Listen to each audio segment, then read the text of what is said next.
الحمد للہ رب العالمین والعاقبۃ للمتقین والصلاة والسلام علی سید الانبیاء والمرسلین قال اللہ تعالی وتبارک فی القرآن المجید والفرقان الحمید بسم اللہ الرحمن الرحیم انا اعطیناک الکوثر فصل لربک وانحر ان شانئک هو الابتر صدق اللہ مولانا العظیم وصدق رسولہ النبی الکریم الرؤوف الرحیم اللہم نور قلوبنا بالقرآن وزین اخلاقنا بالقرآن وادخلنا الجنة بالقرآن ونجنا من النار بالقرآن قال اللہ تعالی وتبارک فی شان حبیبہ مخبرا وعامرا ان اللہ وملائکتہ یصلون علی النبی یا ایہا الذین آمنوا صلوا علیہ وسلموا تسلیما الصلاة والسلام علیک یا رسول اللہ وعلی آلک واصحابک یا محبوب رب العالمین الصلاة والسلام علیک یا نبی الرحمہ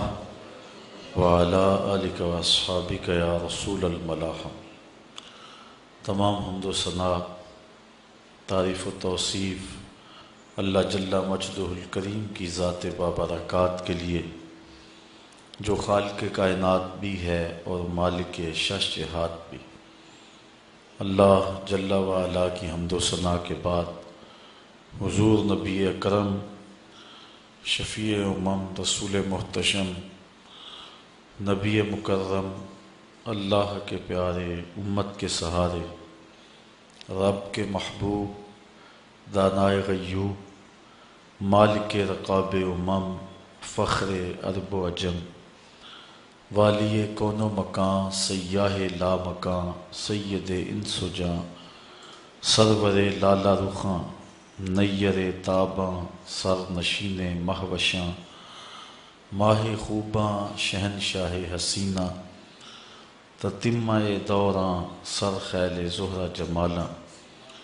جلوہ صبح ازل نور ذات لم یزل باعث تکوین عالم فخر آدم و بنی آدم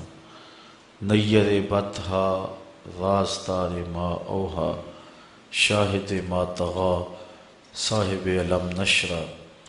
معصوم آمنہ احمد مجتبی حضرت محمد مصطفیٰ صلی اللہ علیہ وسلم کے حضور ناز میں اپنی عقیدتوں ارادتوں اور محبتوں کا خراج پیش کرنے کے بعد واجب الاحترام ذوی الاحتشام برادران اسلام السلام علیکم ورحمۃ اللہ وبرکاتہ۔ آپ کے سامنے سورۃ الکوثر کی تلاوت کا شرف حاصل کیا ہے اور آج کی اس نشست میں اسی پر کچھ گفتگو آپ کے گوش گزار کروں گا۔ اللہ تعالی میری زبان پر کلمۃ الحق جاری فرمائے۔ حضرت عبداللہ ابن عباس رضی اللہ تعالی عنہ کا خیال ہے کہ یہ سورت مدینۃ المنورہ میں نازل ہوئی۔ حضرت انس رضی اللہ تعالی عنہ کا خیال بھی یہی ہے، لیکن حضرت عائشہ، حضرت سعید بن جبیر رضی اللہ تعالی عنہما اور دیگر صحابہ کی ایک جماعت اس کے مکی ہونے کی قائل ہے۔ سورت کا شان نزول بیان کرتے ہوئے علماء نے جو واقعہ بیان فرمایا ہے، مفسرین نے، جمہور نے، وہ یہ ہے کہ حضور علیہ الصلاۃ والسلام کو اللہ تعالیٰ جل شانہ نے اولاد کی دولت سے مالا مال کیا، بیٹیاں بھی عطا فرمائیں اور بیٹے بھی عطا فرمائے۔ چونکہ حضور کے بعد نبوت کا سلسلہ منقطع ہو جانا تھا اور حضور آخری نبی ہیں، تو اللہ تعالیٰ کی حکمت یہی تھی کہ حضور علیہ السلام کے بیٹوں کا انتقال ہو جاتا۔ تو حضرت قاسم حضور کے فرزند کا انتقال ہوا، اس کے بعد حضور کے بیٹے حضرت عبداللہ کا انتقال ہوا۔ حضرت طیب اور طاہر یہ حضرت عبداللہ ہی کے لیے آپ کے القابات بولے جاتے ہیں۔ تیسرے فرزند حضور کے حضرت ابراہیم علیہ السلام ہیں۔ تو جب حضرت عبداللہ کا انتقال ہوا تو کفار بہت خوش ہوئے، اور ان کو یہ خبر حضور کے رشتے میں سکے چچا ابو لہب نے، جو کہ اسلام کا دشمن اور حضور علیہ السلام کا دشمن اور معاند تھا، اس نے لوگوں کو دوڑ کر کے یہ خبر پہنچائی اور کہا کہ باترا محمد اللیلہ، کہ محمد صلی اللہ علیہ وسلم اس رات ابتر ہو گئے ہیں۔ ابتر عربی میں اس شخص کو کہتے ہیں جس کی اولاد نرینہ باقی نہ رہے۔ تو کافر اس خبر پہ بہت زیادہ خوش ہوئے، اور انہوں نے کہا کہ اب اگر یہ شخص اپنے سلسلے کو پھیلا بھی لیتا ہے تو یہ اس کی زندگی تک ہی ہوگا، بعد میں اس دین کا کوئی نام لینے والا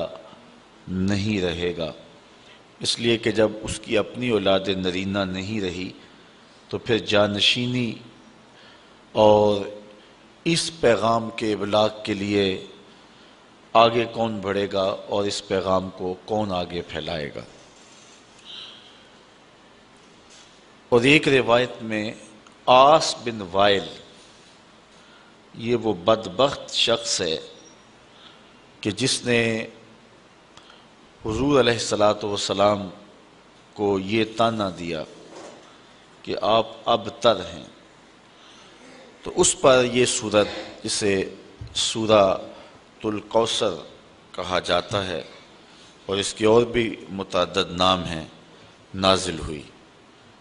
حضور علیہ السلام کا دل دکھا، اور آقا کریم علیہ السلام کافروں کے ان طعنوں سے اور ان باتوں سے کافی پریشان ہوئے، چونکہ اولاد کا چلے جانا انسان کے لیے کافی تکلیف کا باعث ہوتا ہے، بالخصوص اولاد نرینہ کا انسان سے جدا ہو جانا۔ تو ایک دکھ حضور کے دل پر یہ تھا، دوسرا اس موقع پر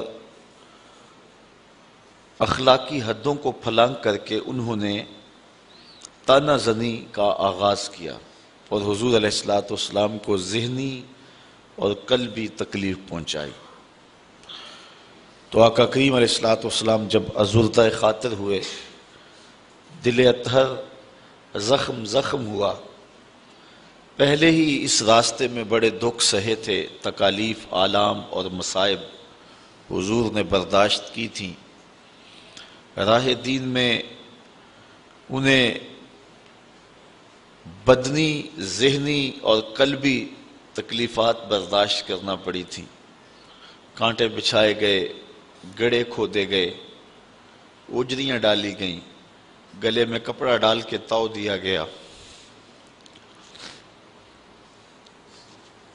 اور مکے کے بازاروں میں حضور کے ساتھ جو سلوک ہوا، آپ تاریخ پڑھیں تو کلیجہ منہ کو آتا ہے کہ حضور نے کس قدر محنت اور کوشش اور تگ و تاز اور جد و جہد فرمائی اور راستے میں آنے والی ہر تکلیف کو برداشت کیا۔ ایک دن حضور گھر تشریف لائے تو کسی کافر نے حضور کے سر انور پہ کوڑا ڈالا ہوا تھا، تو حضرت سیدہ فاطمہ رضی اللہ تعالی عنہا پانی کا کوزہ لے کر آئیں اور اپنے باپ کا سر دھو رہی ہیں اور ساتھ آنسو بہائے جا رہی ہیں، اور آقا کریم علیہ السلام اپنی بیٹی کو تسلی دیتے ہیں۔ کتنی پامردی کے ساتھ، کتنی جرأت کے ساتھ اور کتنے حوصلے کے ساتھ ان سارے حالات کا حضور نے سامنا کیا، لیکن حضور کا فرزند انتقال کر گیا۔ حضرت عبداللہ فوت ہوئے تو قلب اطہر پہ بیٹے کی جدائی کا صدمہ بالکل تازہ تھا کہ کافروں نے اس کا بھی مذاق اڑایا، جبکہ ہمارے اس گئے گزرے معاشرے میں بھی دشمن کے ہاں کوئی ایسا واقعہ ہو جائے تو لوگ اپنی زبان بند کر لیتے ہیں، کہتے ہیں یہ 4 دن صدمے کے ہیں، یہ کاٹ لے پھر دشمنی کریں گے۔ لیکن وہ اسلام کے کتنے سخت معاندین تھے کہ جنہوں نے اس موقع پر بھی طعن و تشنیع کے تیروں کا رخ نہ موڑا اور حضور کو تکلیف پہنچائی، اور اس بات پر بھی ابتر ہونے کا طعنہ دیا۔ تو دل دکھا نہ جب حضور کا، تو جبریل امین وحی لے کر کے آئے، اور یہ سورت جسے سورت الکوثر کے نام سے آپ جانتے ہیں، یہ حضور کے قلب اطہر پہ نازل ہوئی۔ ارشاد ہوا انا اعطیناک الکوثر، محبوب ہم نے آپ کو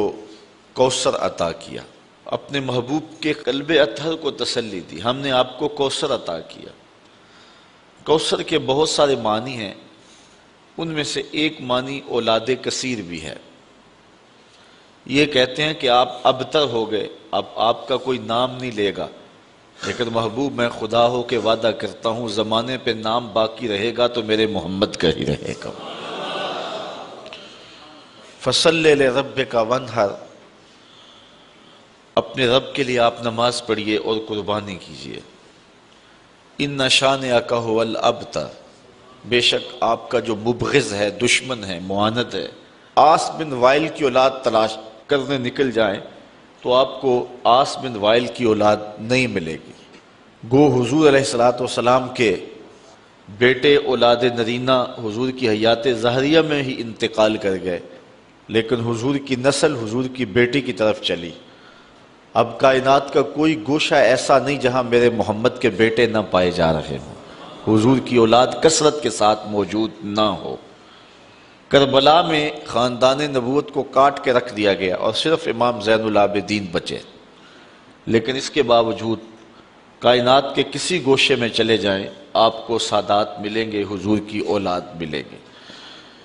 یہ ہے حضور کی نسبی اولاد، اور جو حضور کی معنوی اولاد ہے وہ ساری امت ہے۔ اور حضور نے فرمایا انما انا لکم مثل الوالد، میں تمہارے لیے باپ کی جگہ پہ ہوں۔ تو پوری امت مسلمہ حضور علیہ السلام کی معنوی اولاد ہے۔ آقا کریم ان کے روحانی باپ ہیں اور وہ حضور کے روحانی بیٹے ہیں۔ تو کائنات کا کوئی بھی گوشہ ہو، کوئی پستی ہو، کوئی بلندی ہو، کوئی ملک ہو،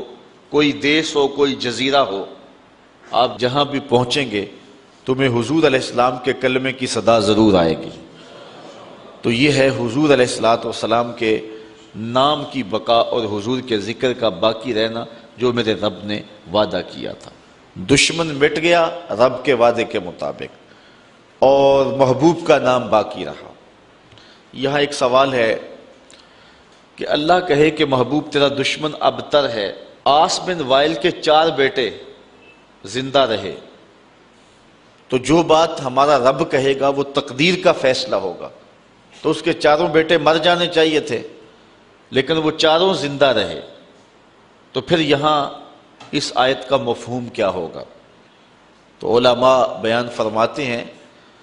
کہ وہ 4 بیٹے عاص بن وائل کے مسلمان ہو گئے،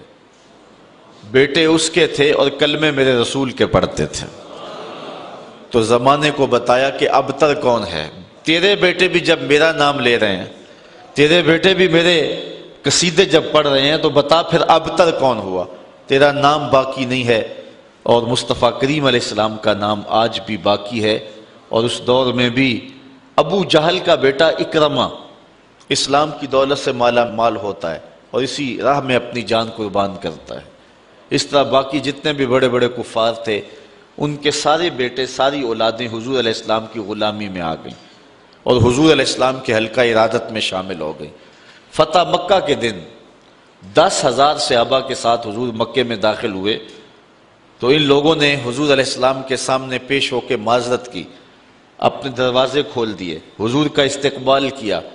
اور پھر پوری کائنات پر حضور علیہ السلام کی عظمت کا ڈنکا بجنے لگا، اور آقا کریم علیہ السلام کے دین کا غلبہ اس انداز میں اور اس صورت میں ہوا کہ ایک شخص بھی مکے کے اندر اب کافر موجود نہیں ہے، اور حضور علیہ السلام کی زندگی اور حیات ظاہریہ کے اندر ہی تمام کا تمام مکہ جو ہے وہ اہل ایمان سے بھر گیا تھا۔ تو یہ حضور علیہ السلام کی عظمت ہے جس کا بیان ہے۔ اب تھوڑی سی گفتگو اس صورت پر آپ کے گوش گزار کرنا چاہوں گا۔ اللہ تعالیٰ جل شانہ نے ارشاد فرمایا اِنَّا آتَيْنَاكَ الْكَوْثَرَ، بے شک ہم نے آپ کو کوثر عطا کیا۔ یہاں اتینا کے لفظ نہیں ہے، آتینا کے، یعنی اتینا اگر ہوتا تو اس کا معنی ہوتا ہم نے آپ کو کوثر دیا، اور جو چیز دی جائے وہ واپس بھی لے لی جاتی ہے، لازمی نہیں ہے کہ وہ واپس نہ لی جائے، واپس لینا چاہے دینے والا تو وہ لے بھی سکتا ہے، یہ ہے کسی چیز کا دینا، اور یہ اتینا نہیں آتینا ہے، تو اس کا معنی جو ہے عطا کرنا، یعنی یہاں یہ معنی نہیں ہے کہ ہم نے کوثر دیا، بلکہ کوثر دیا اس معنی میں ہے کہ ہم نے آپ کو کوثر دے دیا۔ تو جو چیز دی جائے وہ قابل واپسی بھی ہوتی ہے، اور جو دے دی جائے تو اس فرق کو آپ سمجھتے ہیں کہ پھر وہ واپس نہیں لی جاتی۔ تو اللہ تعالیٰ جل شانہ نے اپنے محبوب کو فرمایا کہ اے محبوب ہم نے تمہیں کوثر دے دیا، ہم نے تمہیں خیر کثیر عطا کر دیا، دے دیا۔ تو اللہ تعالیٰ جل شانہ کی یہ عطا خاص ہے جو محبوب علیہ السلام کو عطا کی گئی۔ دوسرا لفظ ہے کوثر۔ کوثر ہر کثرت کو کہتے ہیں، الخیر الکثیر فی الدنیا والدین، دنیا اور دین کی ہر کثرت کو کوثر کہتے ہیں، وخیرات الآخرہ، اور آخرت کی ہر بھلائی کو کوثر کہتے ہیں، یعنی کوثر کے دامن میں وسعت بہت ساری ہے۔ ہم نے آپ کو کوثر دیا یعنی بہت ساری کثرتیں عطا فرمائیں۔ اس پر علماء نے بہت کچھ لکھا ہے اور اس کے کئی معنی اور کئی اس کے مطالب بیان فرمائے ہیں کہ کوثر سے مراد کیا ہے۔ مفسرین کی ایک جماعت یہ کہتی ہے کہ کوثر سے مراد ایک نہر ہے جو جنت میں بہتی ہے، وہ محبوب علیہ السلام کو عطا کی گئی۔ تو یہاں محبوب کو کہا کہ محبوب یہ دنیا کیا ہے، آپ کو تو جنت کی نہر عطا کر دی گئی ہے۔ جنت میں کل 4 نہریں ہیں، مائے معین، کوثر، سلسبیل اور تسنیم۔ تو یہ جو کوثر نہر ہے یہ خاص طور پہ اللہ تعالیٰ نے اپنے محبوب کو عطا فرما دی۔ حضرت انس رضی اللہ تعالیٰ عنہ سے روایت ہے، حضور نبی رحمت صلی اللہ علیہ وآلہ وسلم نے ارشاد فرمایا کہ جنت میں ایک نہر ہے جس کا نام کوثر ہے، اس کے جو کنارے ہیں وہ سونے اور چاندی کے ہیں، اور اس کے نیچے جو زمین ہے وہ موتیوں، ہیروں اور جواہرات کی ہے، اور اس کی مٹی کستوری کی ہے۔ اور حضور نے یہ بھی ارشاد فرمایا کہ اس کا جو پانی ہے وہ دودھ سے زیادہ سفید ہے، شہد سے زیادہ میٹھا ہے، اور برف سے زیادہ شفاف اور ٹھنڈا ہے، اور اس میں بختی اونٹوں کی گردنوں کے برابر گردنیں رکھنے والے جانور ہیں جو اس نہر کے اندر جو ہیں وہ تیرتے ہیں۔ ایک روایت میں ہے حضرت عمر رضی اللہ تعالی عنہ نے جب حضور سے اس کوثر کا تذکرہ سنا جس کے بارے میں حضور نے فرمایا کہ یہ خاص نہر اللہ نے مجھے عطا کی ہے، تو حضور نے فرمایا اس کا پانی شہد سے زیادہ میٹھا ہے، برف سے زیادہ ٹھنڈا ہے، اور دودھ سے زیادہ سفید ہے، اور اس کی تہ میں کستوری بچھی ہوئی ہے، اس کے سونے اور چاندی کے کنارے ہیں، اور اس میں بختی اونٹوں کی گردنوں کے برابر جانور ہیں۔ تو حضرت عمر رضی اللہ تعالیٰ عنہ نے عرض کی حضور پھر تو جب انہیں دیکھیں گے تو لطف ہی آ جائے گا۔ تو حضور علیہ السلام نے فرمایا اے عمر جب ان کو کھاؤ گے تو لطف اور زیادہ آئے گا۔ وہ خاص نہر ہے جو کوثر کی اللہ تعالیٰ نے اپنے محبوب کو عطا فرمائی ہے۔ ایک قول یہ ہے، اور دوسرا قول یہ ہے کہ اس سے مراد حوض کوثر ہے جو اللہ تعالیٰ نے اپنے محبوب علیہ السلام کو عطا فرمایا ہے، اور وہ میدان محشر میں ایک بہت بڑا حوض ہوگا جس سے حضور علیہ السلام کے غلام پانی پئیں گے، اور فرمایا کہ اس کے اوپر جو پیالے رکھے ہیں وہ ستاروں کی تعداد کے برابر ہیں۔ اور حضرت امام قرطبی نے الجامع لاحکام القرآن میں لکھا ہے کہ حوض کوثر کے چاروں کونوں پر چاروں صحابی تشریف فرما ہوں گے، اور جن کے سینے میں ان میں سے کسی ایک کے لیے بھی بغض ہوا اس کو کوثر کا جام نصیب نہیں ہوگا۔ جس کو کوثر کا جام نصیب ہو گیا 50,000 سال کا دن ہے، جس نے ایک جام بھی پی لیا اس کو پورا دن یعنی 50,000 سال پیاس ہی نہیں لگے گی۔ یہ حوض کوثر کے پانی کی صورت ہے جو اللہ تعالیٰ نے حضور کو عطا فرمایا ہوا ہے۔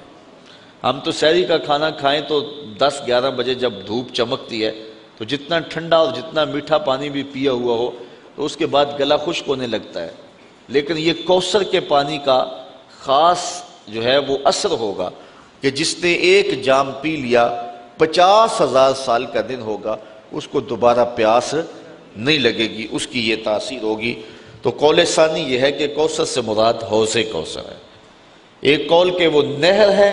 اور دوسرا ہے کہ حوض کوثر ہے۔ تیسرا قول جس کو مفسرین نے امام فخر الدین رازی نے بیان فرمایا الکوثر اولادہ، وہ جو قول میں نے پہلے پیش کیا کہ کوثر سے مراد اولاد ہے، کہ انہوں نے اے محبوب آپ کو ابتر ہونے کا طعنہ دیا ہے،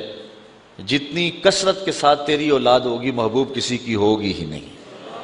زمانے کے اوپر جس قدر تیری اولاد کا پھیلاؤ ہوگا اس قدر کسی اور کی اولاد نہیں ہوگی۔ چوتھا قول کوثر سے مراد جو بیان کیا گیا ہے وہ ہے علماء امت ہی، حضور علیہ السلام کی امت کے علماء، یہ کوثر سے مراد ہے۔ اللہ تعالیٰ نے اپنے محبوب علیہ السلام کے پیغام کو جاری رکھنے کے لیے جلیل القدر ہر دور میں علماء دیے جنہوں نے دین کے کام کو آگے بڑھایا۔ پچھلے نبیوں کے کام کو آگے بڑھانے کے لیے ان کے صحابی اور ان کے علماء ایک وقت تک کام کرتے رہے، لیکن اس کے بعد ان کے اندر دنیا داری ایسی آ گئی کہ بس انہوں نے ان کے پیغام کو جو ہے وہ مسخ کر کے رکھ دیا، اور حتیٰ کہ ان کا پیغام اس کو ملیا میٹ کر دیا۔ پھر نئی کتاب کی اور نئے نبی کی ضرورت آئی تو نئی کتاب آئی اور نیا نبی آیا اور شریعت لے کر کے آیا اور لوگوں کو اس نے پیغام حق دیا۔ لیکن حضور علیہ السلام کی امت میں ایسے ایسے علماء ہوئے ہیں کہ جنہوں نے اتنا زیادہ کام کیا ہے کہ عقل حیران ہو جاتی۔ انہوں نے اس قدر محنت کی ہے اور اس قدر دین کا کام کیا ہے۔ اس طرح بزرگان دین اولیاء امت نے، آپ دیکھ لیں حضور علیہ السلام ارشاد فرماتے ہیں کہ کل قیامت کے دن بعض نبی آئیں گے تو ان کے ساتھ ایک امتی ہوگا، بعض انبیاء آئیں گے ان کے ساتھ 2-2 4-4 امتی ہوں گے، اور بعض اکیلے ہی آ جائیں گے ان کے ساتھ امتی کوئی نہیں ہوگا، یعنی ان کو زندگی بھر ان کی بات کو لوگوں نے قبول ہی نہیں کیا۔ حضرت نوح علیہ السلام نے 950 سال تبلیغ کی ہے، لیکن جو امتیوں کی تعداد ہے وہ سینکڑوں میں نہیں ہے، درجنوں میں ہے۔ 950 سال کی تبلیغ کا نتیجہ، لیکن حضور علیہ السلام فرماتے ہیں میں قیامت کے دن کثرت امت کی وجہ سے نبیوں میں فخر کروں گا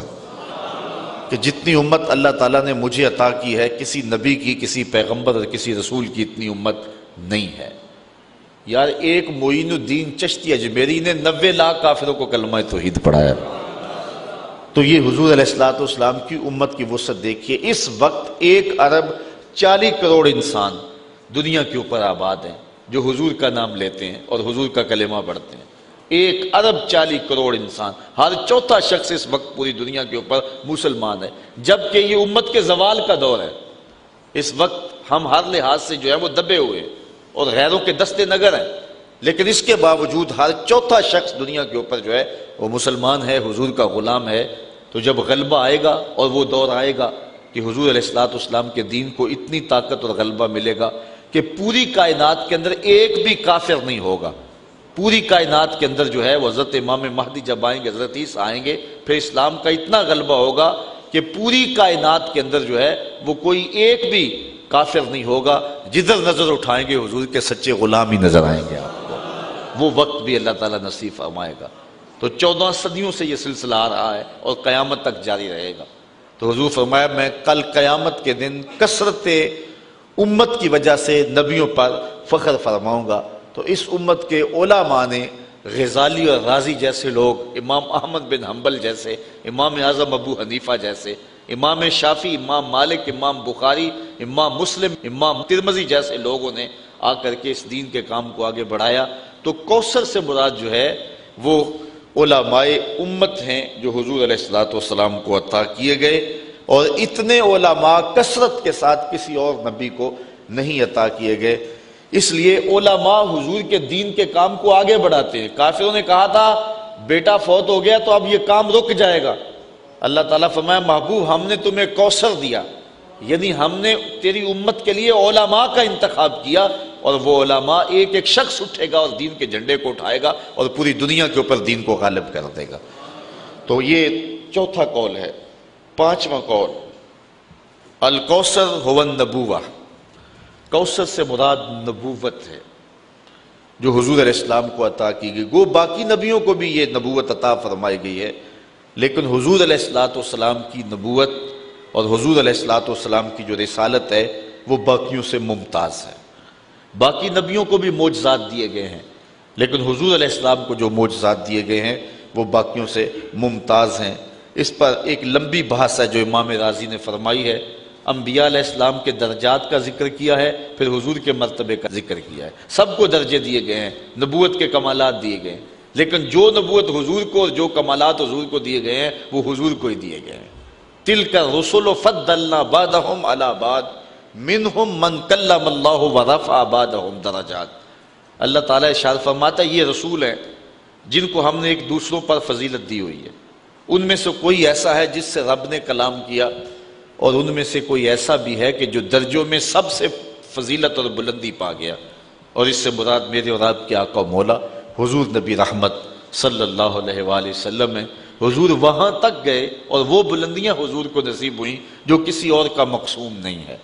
کوئی فلک تے رہ یار گیا، کوئی جا سدرا تے ہار گیا، ایک کالیاں زلفاں والا سی جڑا عرش تو بھی لنگ پار گیا۔ جو حضور کو کمالات دیے گئے ہیں، حضور کو جو رفتیں دی گئی ہیں، وہ کسی اور کو نصیب نہیں ہوئی۔ تو یہاں سے نبوت مراد ہے، اور پھر حضور کو وہ جو کمالات دیے گئے ہیں نبوت کے، وہ حضور علیہ السلام کے علاوہ کسی اور کو نصیب نہیں ہوئے۔ چھٹا قول جو امام فخر الدین رازی نے بیان کیا ہے، وہ فرماتے ہیں الکوثر هو القرآن، کوثر سے مراد قرآن ہے، اور قرآن کی فضیلت حصر اور شمار میں نہیں آتی۔ یعنی اللہ تعالیٰ نے اپنے محبوب کو جو خیر کثیر عطا فرمائی ان میں سے ایک چیز جو ہے وہ قرآن ہے، اور قرآن کے فضائل اتنے ہیں کہ جن کو آپ شمار میں نہیں لا سکتے۔ باقی نبیوں کو بھی معجزات دیے گئے ہیں، لیکن ان کے معجزات ان کے ساتھ ہی چلے گئے، جب وہ اس دنیا سے گئے تو معجزات بھی ساتھ لے گئے۔ اور حضور کا سب سے بڑا معجزہ قرآن ہے۔ حضور 14 صدیاں بیت گئیں اس دنیا سے پردہ فرما گئے ہوئے ہیں، لیکن حضور کا زندہ معجزہ آج بھی ہمارے پاس اصلی حالت میں موجود ہے، اور آج بھی ہم سر پہ اٹھا کے سینے پہ لگا کے اپنے پیغمبر کی صداقت کی گواہی دے سکتے ہیں۔ ساتواں قول حضرت امام رازی نے یہ بیان کیا الکوثر الاسلام، کوثر سے مراد جو ہے وہ اسلام ہے، اس لیے کہ دنیا اور آخرت کی بھلائیاں اسلام سے حاصل ہوتی ہیں۔ اسلام نہیں ہے تو دنیا کے اندر بھی خیر نہیں ملتا اور آخرت میں بھی بھلائی نصیب نہیں ہوتی۔ تو اللہ تعالیٰ نے اپنے محبوب کو جو فرمایا کہ ہم نے تمہیں کوثر عطا کیا، تو اس کا مطلب ہے ہم نے آپ کو خیر کثیر عطا فرمایا۔ 8واں قول الکوثر کثرت الاتباع والاشیاء، یہ وہی بات ہے جو علماء کے زمرے میں آپ کی گوش گزار کر دی کہ حضور کے ماننے والوں کی کثرت ہے، یعنی باقی لوگوں کو یہ کثرت نہیں دی گئی جو حضور کو دی گئی ہے۔ میں نے حضرت نوح علیہ السلام کا ذکر کیا ہے کہ انہوں نے 950 سال تبلیغ فرمائی ہے، یہ ان کی عمر تبلیغ ہے، ویسے ان کی زندگی زیادہ ہے لیکن عمر تبلیغ 950 سال ہے، لیکن صرف درجنوں لوگ اسلام لائے۔ حضور کی کل ظاہری حیات 63 برس ہے، 40 سال تک اعلان نبوت ہی نہیں کیا، باقی 23 سال حضور نے کام کیا ہے۔ ان 23 سالوں کے اندر پہلے جو 13 سال مکی ہیں انتہائی کٹھن حالات میں گزرے۔ مدینے میں چلے گئے تو پہلے جنگوں میں الجھا دیا گیا، اس کے بعد کچھ سال موقع ملا ہے، چلو آپ پورے 23 سال شمار کر لیں۔ تو ان 23 سالوں کے اندر حجۃ الوداع کے موقع پہ جو لوگ حضور علیہ السلام کے سامنے کھڑے تھے، حج کرنے کے لیے آئے تھے، ان کی تعداد 1,44,000 تھی۔ یہ صرف 23 سال کا نتیجہ، جو گھروں میں ہے سارے حج پہ نہیں آئے۔ میں نے کہیں پڑھا ہے کہ اس وقت مسلمانوں کی کل تعداد جب حضور نے وصال کیا ہے 6.5 لاکھ کے قریب تھی۔ صرف 23 سالوں کے اندر اس کٹھن حالات میں مکے کے لوگ کتنے سخت تھے اور عرب کے لوگ کتنے کٹھن تھے، اور وہ اپنے ان پچھلے عقائد پر کتنی سختی سے ڈٹے اور جمے ہوئے تھے، ان سے جو ہے وہ اسلام کی طرف ان کو لانا یہ کتنا جان جوکھوں کا کام تھا، اور یہ صرف 23 سال کے اندر ہوا۔ کوئی جو ہے وہ سپورٹ نہیں تھی۔ اللہ تعالیٰ نے اپنے محبوب کو جو یتیم پیدا کیا ہے تو اس کی حکمتوں میں سے علماء نے یہ بیان کیا کہ کل کوئی یہ نہ کہے کہ انہیں خاندانی سپورٹ ہوئی اور مالی سپورٹ ہوئی تب یہ کام کر گئے، یہ دیکھو پیدا ہوتے باپ بھی نہیں ہے۔ پھر جو ہے وہ ماں انتقال کر گئی 6 سال کی عمر میں، پھر چچا نے جو ہے وہ ذمہ داری لی، لیکن جب نبوت کی ذمہ داریاں حضور کے کندھوں پہ آئیں اور حضور نے پیغام کا ابلاغ کرنا شروع کیا، تھوڑے دن ہوئے تو جو ہیں وہ بھی انتقال کر گئے۔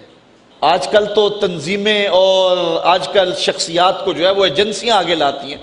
سیاسی اور مذہبی تنظیمات کو وہ پروموٹ کرتی ہیں، لیکن مشکل کام ہوتا ہے کہ بغیر کسی کی سپورٹ کے آگے آنا۔ اب یہ دیکھو کار نبوت، حضور علیہ السلام کی ذمہ داری، اور آقا کریم علیہ السلام پیدا ہوئے باپ بھی نہیں ہے،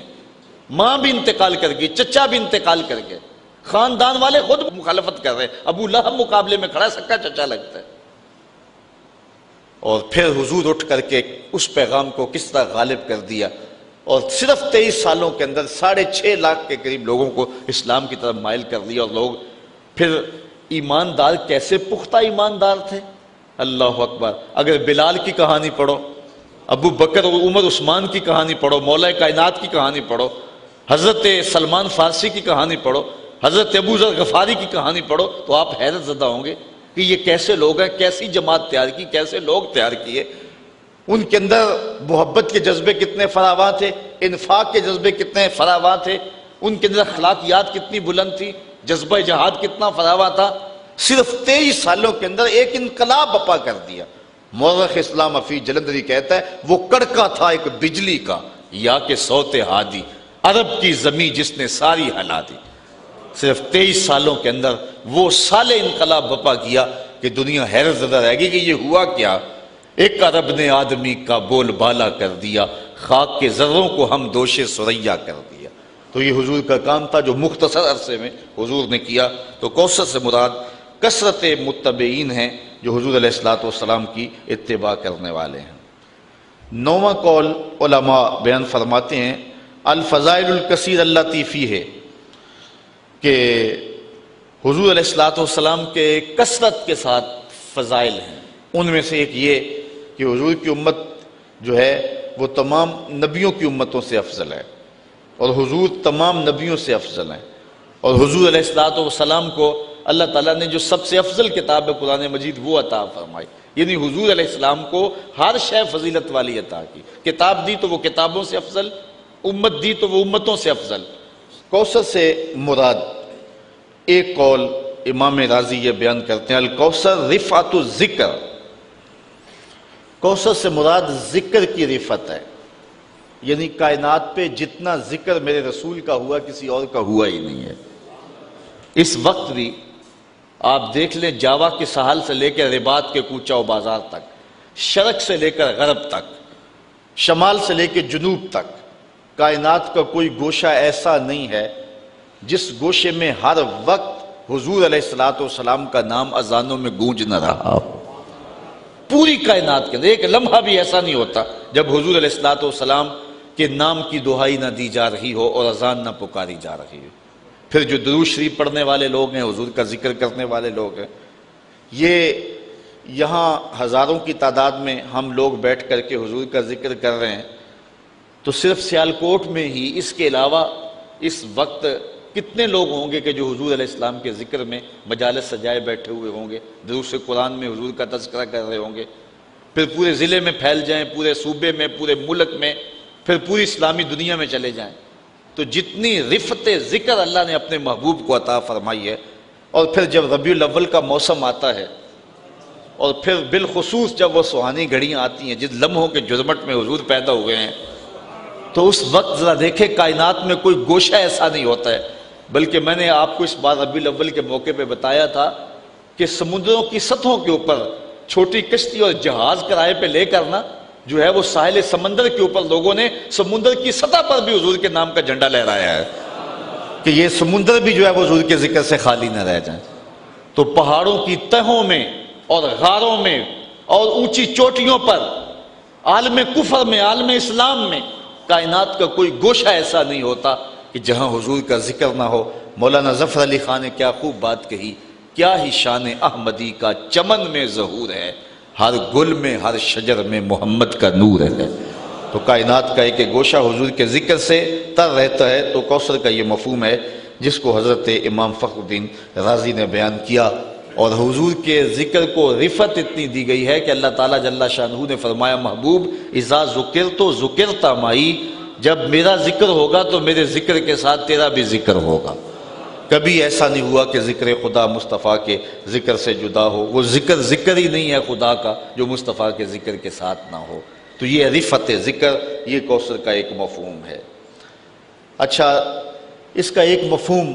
امام رازی نے یہ بیان فرمایا، اس سے مراد علم ہے جو اللہ نے اپنے محبوب کو عطا کیا گیا، چونکہ علم بہت بڑی دولت ہے جو اللہ تعالیٰ نے اپنے محبوب کو عطا فرمایا۔ علم کی وسعت کا عالم یہ ہے، وَعَلَّمَكَ مَا لَمْ تَكُنْ تَعْلَمْ وَكَانَ فَضْلُ اللَّهِ عَلَيْكَ عَظِيمًا۔ اے محبوب، آپ جو بھی نہیں جانتے تھے تمہارے رب نے آپ کو سب کچھ عطا کر دیا، اور یہ آپ پر اللہ کا بہت بڑا فضل ہے۔ جس فضل کو اللہ بھی بڑا کہہ رہا ہے وہ کتنا بڑا ہوگا۔ تو حضور علیہ السلام کو کائنات کی ہر چیز کا علم عطا فرما دیا گیا، اور کوئی چیز حضور کی نگاہوں سے مخفی نہیں رکھی گئی، بلکہ حضور علیہ السلام کو اتنا کچھ علم عطا کرنے کے بعد پھر مالک نے کہا، قُلْ رَبِّ زِدْنِي عِلْمًا، محبوب تو پھر میرے حضور دعا مانگا کر، مالک میرے علم میں اور برکت عطا فرما دے اور اضافہ کر دے۔ اور حضور کے علم کی وسعت کا عالم یہ ہے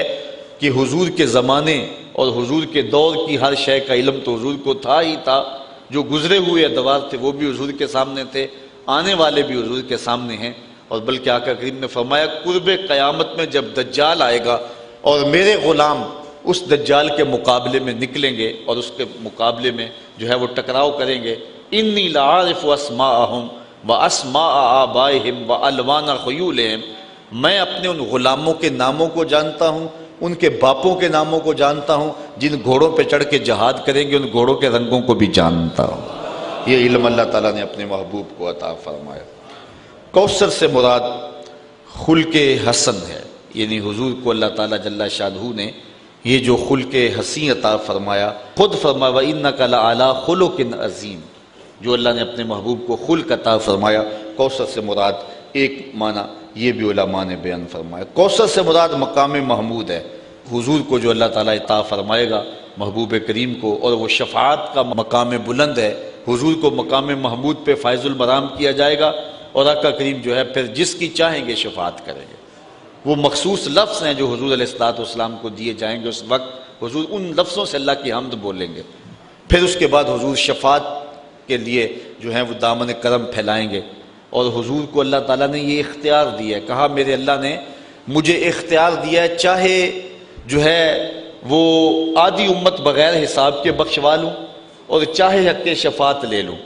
حضور فرماتے کہ میں نے آدھی امت والا سودا نہیں کیا، میں نے حق شفاعت لے لیا ہے۔ مطلب کیا؟ میں شفاعت کر کے ساری امت کی نجات کی ضمانت بنوں گا۔ تو یہ شانیں ہیں جو اللہ تعالیٰ جل شانہ نے اپنے محبوب کو عطا فرمائی ہیں۔ حضرت سعید بن جبیر رضی اللہ تعالیٰ عنہ جلیل القدر سے آبی ہے، تو کسی نے کہا کہ کوثر سے مراد نہر ہے، کسی نے کہا حوض ہے، کسی نے کہا علم ہے، اور کسی نے کہا اس سے حضور کے اخلاق کریمہ ہیں، کسی نے کہا حضور علیہ السلام کے اخلاق حسنہ ہیں۔ مختلف اقوال جو آپ نے پڑھے اہل علم نے اس پہ دلائل بھی دیے، لیکن حضرت سعید بن جبیر فرماتے ہیں کہ حوض کوثر کو یا نہر کوثر کو کوثر سے مراد لینا، آپ فرماتے ہیں یہ ٹھیک نہیں ہے، بلکہ اللہ تعالیٰ نے اپنے محبوب علیہ السلام کو جو کوثر عطا فرمایا ہے اس میں سے ایک حوض کوثر بھی ہے اور ایک نہر کوثر بھی ہے، اور جو عطا فرمایا ہے وہ ان ساری چیزوں کو محیط ہے، اور یہ ساری چیزیں کثرت کے زمرے میں آتی ہیں۔ اللہ نے محبوب کو اتنا دیا ہے کہ کمی نہیں چھوڑی، تو آپ جو بھی تشریح کر لیں۔ یہ امام رازی نے کئی اقوال لکھے، ابھی میں نے آپ کے سامنے کچھ رکھے، اور بہت سارے اقوال ابھی آگے موجود بھی ہیں، تو بہت سارے اقوال علماء نے بیان کیے، اس پر سیر حاصل گفتگو کی، بہت کچھ کہا، لیکن صحابی رسول حضرت سعید بن جبیر رضی اللہ تعالیٰ عنہ نے کوثر کی تفسیر کرتے ہوئے جو بات فرمائی وہ کتنی جامع بات فرمائی۔ آپ فرمانے لگے جو بھی آپ کہہ لیں اس پر جو دلائل دے لیں، تو فرمایا کہ کوثر کی کثرت کے اندر یہ سب کچھ آ جاتا ہے، نہر بھی اس کے اندر آ جاتی ہے اور حوض کوثر بھی آ جاتا ہے، آپ جو بھی کہیں گے وہ کوثر کے اندر ہی ہوگا۔ یعنی اللہ تعالیٰ نے اپنے محبوب کو اتنا دیا ہے کہ کمی کسی چیز کی چھوڑی ہی نہیں ہے۔ یہ ہے کوثر کا مفہوم۔ اور یہ بیان کرنے کے بعد فرمایا کہ محبوب ہم نے تمہیں کوثر دیا، فَصَلِّ لِرَبِّكَ وَانْحَرْ، تو آپ پھر اپنے رب کی نماز پڑھی۔ جب اتنی عطائیں ہوں تو پھر اس کے حضور سجدہ ریزی کیجیے۔ اس لیے جب اللہ کوئی نعمت عطا کرے، اس کی عطا ہو، تو فوراً شکرانے کے نوافل ادا کرنے کا حکم دیا ہے۔ تو اللہ تعالیٰ جل شانہ نے بھی اپنے محبوب کو ارشاد فرمایا فَصَلِّ، تو آپ نماز ادا کیجیے، نماز پڑھیے، لِرَبِّكَ، اپنے رب کے لیے، وَانْحَرْ، اور قربانی دیجیے، جانور ذبح کیجیے، جو ہے وہ اونٹ ذبح کیجیے، راہ حق میں خیرات کیجیے۔ اسی طرح جب کسی کو بھی خوشی ملے، کوئی کثرت پائے، تو وہ نفل بھی پڑھے اور خیرات بھی کرے راہ خدا میں۔ یہ حکم اللہ تعالیٰ نے اپنے محبوب کو عطا فرمایا۔ باقی جب کسی کو کوئی نعمت ملے، کوئی کرم نوازی ہو، تو پھر حاسد بھی پیدا ہو جاتے ہیں۔ کوئی دولت مل جائے پھر بھی حاسد ہے، عزت مل جائے پھر بھی حاسد ہے، شہرت مل جائے پھر بھی حاسد ہے۔ تو یہ تو ایک فطری بات ہے۔ تو اللہ تعالیٰ نے محبوب کو اتنا کچھ عطا کیا، پھر حاسدین بھی تو اتنے ہوں گے۔ تو اللہ تعالیٰ نے محبوب کو پھر تسلی دی، اِنَّ شَانِئَکَ هُوَ الْأَبْتَرُ، محبوب اس کی فکر آپ نہ کریں، تیرے دشمن ابتر ہو جائیں گے، وہ جو کریں گے ان کے سارے منصوبے خاک میں مل جائیں گے، اور تیرا جھنڈا زمانے میں اونچا ہو جائے گا، اور کائنات میں جو عزتیں اور جو رفتیں میں تجھے عطا کی ہیں ان کو تیری ذات سے کوئی چھین نہیں سکے گا۔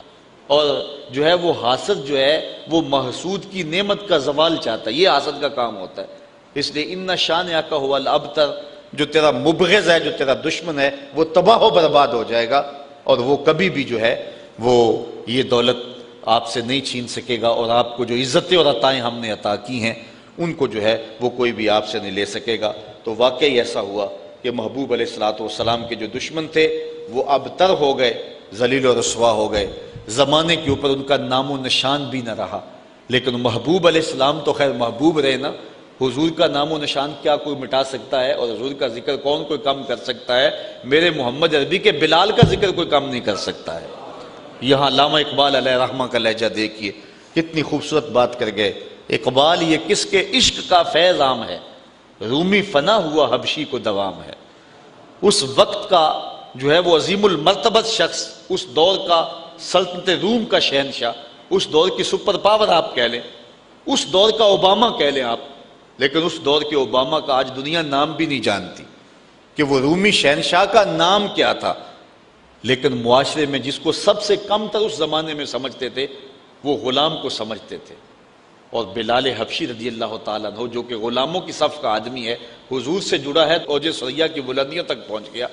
آج 14 صدیاں بیت گئی، بلال کا نام آج بھی ممبروں پہ لیا جا رہا ہے، اور اس وقت کا جو سپر مین کہلاتا تھا آج اس کا نام بھی زمانے کو یاد نہیں ہے۔ تو اقبال کہتا ہے پھر بتاؤ نا، پھر نام باقی کس کا رہا؟ جب میرے مصطفیٰ کے غلام کا نام کوئی نہیں بٹا سکتا ہے تو میرے محمد عربی کے نام اور ذکر کو کون نیچا کر سکتا ہے؟ تو اس لیے اللہ تعالیٰ نے فرمایا محبوب پریشان نہیں ہونا ہے، جمع خاطر رکھنا ہے، تسلی رکھنی ہے، یہ دشمنوں نے آپ کو جو تانا دیا اس سے آپ کا دل ضرور دکھا اور آپ کو تکلیف ضرور پہنچی، اور جو ہے وہ انسان کی طبع کی جو ہے وہ نزاکت ہی ایسی ہے کہ اس کو تکلیف اس سے ہوتی ہے، لیکن تیرا رب محبوب تجھ کو تسلیاں دے رہا ہے کہ ہم نے تجھے کوثر عطا کیا، یہ جو مرضی کرتے پھریں، جو مرضی بھونکتے پھریں، ان کے کہنے سے کچھ نہیں ہوگا، نہ تیری عظمتیں کم ہوں گی اور نہ تیری عظمتوں کو گھٹایا جا سکے گا، بس آپ اپنے رب کے حضور نماز ادا کیجئے اور قربانی کیجئے۔ اور رہی بات آپ کے دشمن اور معاندین کی، ان شانئک ھو الابتر، وہ ہمیشہ ابتر ہی رہیں گے۔ اس زمانے میں بھی جن لوگوں نے حضور علیہ الصلوۃ والسلام کو گالیاں دی، برا بھلا کہا، آج ان کا نام جو ہے وہ معاشرے سے، دنیا سے، تاریخ سے جو ہے وہ مٹ گیا، اگر موجود ہے تو ایک بدنما دھبے کی صورت کے اندر موجود ہے۔ اس طرح وہ بد نصیب جو اس دور میں حضور نبی رحمت صلی اللہ علیہ وسلم کی توہین کرتے ہیں، یہ بھی دنیا کے اوپر رسوائی اور ذلت کی زندگی اب بھی گزار رہے ہیں۔ سلمان رشدی نے کہا تھا کہ میری زندگی بھی کوئی زندگی ہے کہ جو ہے وہ روشن دان پر چڑیا بھی پر مارے تو میں جو ہے وہ خوف زدہ ہو جاتا ہوں کہ کوئی شخص جو ہے وہ میری جان لینے کے لیے آ گیا ہے، نہ میں آزادی سے گھوم سکتا ہوں اور نہ جو ہے وہ میں اپنے گھر کے اندر اپنے آپ کو محفوظ سمجھتا ہوں۔ تو جس شخص نے جو حضور علیہ الصلوۃ والسلام کی توہین کی، اس کی زندگی تنگ کر دی گئی اور دنیا کے اوپر بھی رسوا کر دیا گیا، ابھی آخرت کی رسوائی باقی ہے۔ تو اس لیے حضور کے معاندین، حضور کے دشمن مٹا دیے جائیں گے، ان کا تشخص ختم کر دیا جائے گا۔ اور جہاں تک حضور کا نام ہے، اعلیٰ حضرت کا یہ شعر کتنا آفاقی ہے، آپ فرماتے ہیں کہ رہے گا ان